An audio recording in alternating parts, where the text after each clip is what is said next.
1, 2, 3, 4. Assalamualaikum warahmatullahi wabarakatuh. Perkenalkan, nama saya Siti Fatimah dengan NIM channel 19019, Prodi Akuntansi, Fakultas Ekonomi dan Bisnis angkatan 2019.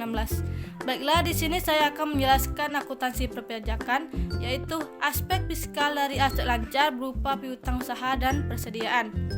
Konsep pajak PPN yang timbul dari piutang yaitu jurnal PPN bisa diartikan sebagai pencatatan akuntansi atas pajak pertambahan nilai atau PPN yang melekat pada suatu transaksi, baik transaksi penjualan maupun pembelian. Apabila pengusaha kena pajak atau PKP melakukan penjualan atau penyerahan atas barang atau jasa kena pajak atau BKP atau JKP, maka PKP tersebut berhak untuk melakukan pengumutan PPN dan hal ini merupakan pajak keluaran. Sementara jika BKP melakukan transaksi pembelian atau menerima BKP atau JKP, maka PKP tersebut akan dikenakan pajak masukan. Yang selanjutnya,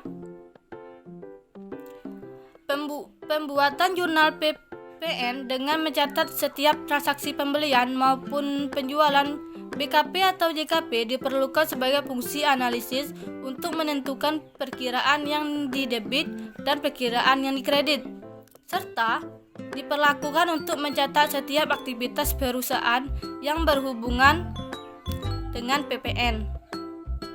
Yang selanjutnya yaitu prosedur pembukuan atau pembuatan jurnal PPN terdiri dari 3 faktor, yaitu yang pertama, pembelian BKP atau JKP di mana PPN dapat dikreditkan dan yang tidak dapat dikreditkan. Yang kedua, penjualan dan PPN terutang. Yang ketiga, PPN yang masih harus dibayar dan lebih bayar PPN. Yang selanjutnya yaitu yang pertama, PPN memasukkan dan PPN keluaran dibukukan dan pada suatu perkiraan. Pembukuan dengan cara ini hanya menggunakan satu perkiraan, yaitu PPN yang saldonya mungkin debit atau kredit tergantung mana yang lebih besar antara pajak masukan atau pajak keluaran untuk suatu masa tertentu.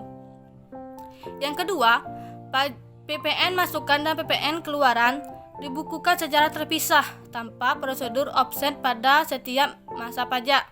Dengan cara seperti ini, saldo masing-masing perkiraan akan bertambah terus-menerus karena terjadi akumulasi PPN masukan dan PPN keluaran selama periode tertentu. Yang ketiga, PPN masukan dan PPN keluaran yang dibukukan secara terpisah dengan prosedur omset PPN setiap hari harus akhir masa pajak. Yang selanjutnya yaitu perlakuan pajak pada piutang tak tertagih. Dalam dunia akuntansi dan bisnis, ada beragam istilah yang lekat dengan para praktisinya. Salah satunya adalah piutang. Pada kondisi tertentu, piutang dapat menjadi piutang tak tertagih. Piutang menjadi sarana yang diberikan oleh perusahaan sebagai salah satu strategi fleksibilitas pembayaran. Dalam praktiknya, pemberlakuan piutang tak tertagih dalam laporan laba atau rugi perusahaan diperbolehkan baik secara akuntansi maupun secara fiskal. Tetapi wajib pajak perlu menghentikan atau memperhatikan syarat yang harus dipenuhi secara fiskal untuk menghindari adanya koreksi fiskal oleh otoritas pajak. Yang selanjutnya yaitu komponen utama dari metode ini adalah yang pertama, perkiraan piutang tak tertagih. Entry jurnal dengan mendebet beban hutang buruk dan penyisihan kredit untuk piutang tak tertagih. Menghapus akun piutang tak tertagih pada akun debit, penyisihan piutang dan kreditan akun piutang yang sesuai. Metode penghapusan hanya dapat digunakan untuk nominal yang kecil. Yang selanjutnya yaitu adapun persyaratan yang harus dipenuhi agar jenis piutang ini dapat dibebankan sebagai pembiayaan dalam perhitungan penghasilan kena pajak adalah sebagai berikut.